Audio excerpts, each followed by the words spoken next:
Ndabasuhuje nongeye kubaha ikaze mwese duhuriye hano. Wowe ugeze hano bwa mbere kanda subscribe, ukore share, like na comment, ubundi tujye tubana umunsi ku munsi.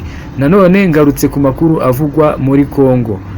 Ni muri Kongo Kinshasa, cyangwa se RDC nk'uko dusanzwe tumenyereye ko ariho hari kuba ibintu byinshi muri iyi minsi, havugwa amakuru agiye atandukanye, ay'intambara n'andi yose ashamikiye kwa kiriya gihugu.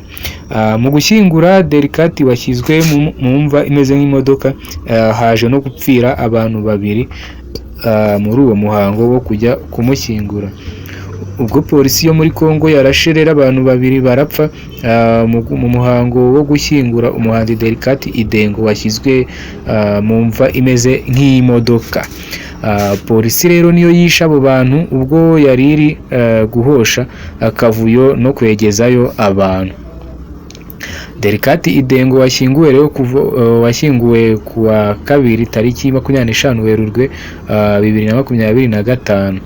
Yashyinguwe i Beni muri Kivu ya ruguru, aho ni muri Repubulika Iharanira Demokarasi ya Kongo. Ubuyobozi rero buvuga ko umuhango wo gushyingura uwo muhanzi wagenze neza, ariko hakaza kuboneka agatsiko k'abantu kafunze umuhanda bigateza impagarara. Pepe Kavota yagize ati abaturage bari baje ari benshi mu gushyingura Idengo. Muri uko gushyamirana rero kwabayeho, niho polisi yarashe ngo itatanya abantu. Aho rero niho abantu babiri bahise bapfa. Turihanganisha imiryango yabo kandi tunamagana ibyo bikorwa.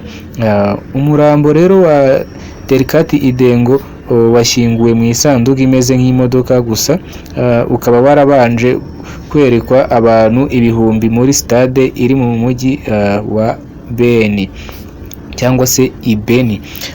Delicate wari umuhanzi rero utavugwaho rumwe, yamamaye mu ndirimbo zirimo amagambo y'ubuhezanguni mu kunga leta ya Kinshasa, n'indirimbo yasohoye ihamagara cyangwa se ihamagarira abantu gufata intwaro bakica abatutsi, yise dawa ya mututsi.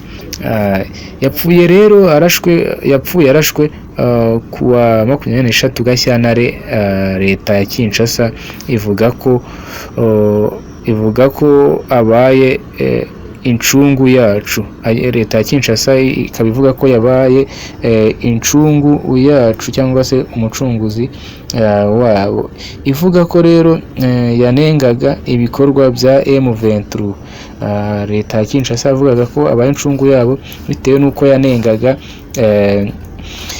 indwanyi cyangwa se abarwanyi ba M23 cyangwa se n'ibikorwa bakoraga muri rusange.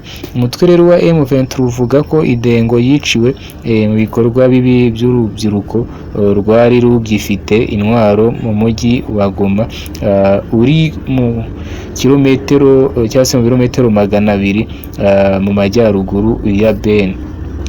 Ibi byateje rero impagarara muri uwo mujyi munini mu ntara ya kabiri nini muri Kivu ya ruguru. Bituma rero amashuri amwe n'amwe asaba abanyeshuri gusubira mu rugo kubera gutinya ko hagira abaraswa, nk'uko bitangazwa na BBC.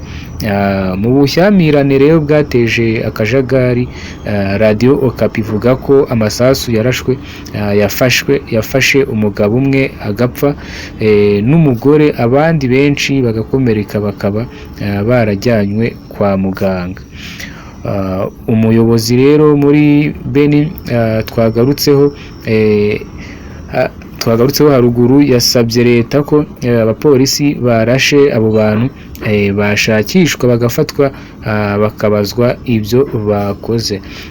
Ubwo umurambo wa Delicate wagezwaga rero mu mujyi wa Beni, abantu 3 barapfuye kubera impanuka zo mu muhanda zivuye mu myigaragambyo cyangwa se mu byigano bari baje kureba cyangwa se abari baje muri icyo gikorwa. Delicate rero yafunzwe muri 2021 ahamijwe ibyaha birimo gutuka Perezida Felix Tshisekedi mu ndirimbo ze za nyuma. Arafungwa yongera gufungurwa muri 2024 kubera imyigaragambyo rero. Umunsi umwe mbere yuko yicwa yari yashyize hanze indirimbo yise Bunduki za Kwetu cyangwa se imbunda z'iwacu, aho yanengaga imitwe yitwaje intwaro ya M23 na Codeco na ADF. Umusore rero akaba n'umuhanzi Idengo cyangwa se Delicate Idengo yitabye Imana ku munsi w'ejo, akaba yarashyinguwe agashyingurwa mu sanduku imeze nk'imodoka, wagira ni imodoka kabisa ya Pajero niba ntibeshye. Dukomeze rero kumusabira iruhuko ridashira ku Mana, kandi namwe umuryango we mukomeze kwihangana. Ndabashimiye, yari Claude, kanda subscribe tujye tubana umunsi. Banyarwandakazi, twabazaniye za ntebe z'imigano, turazikora ahangaha, dukorera ku kiraro uva Nyabugogo, ku kiraro cya mbere ku Kinamba. Ku bindi bisobanuro waduhamagara kuri 0788440888. Kaze muri Mambo.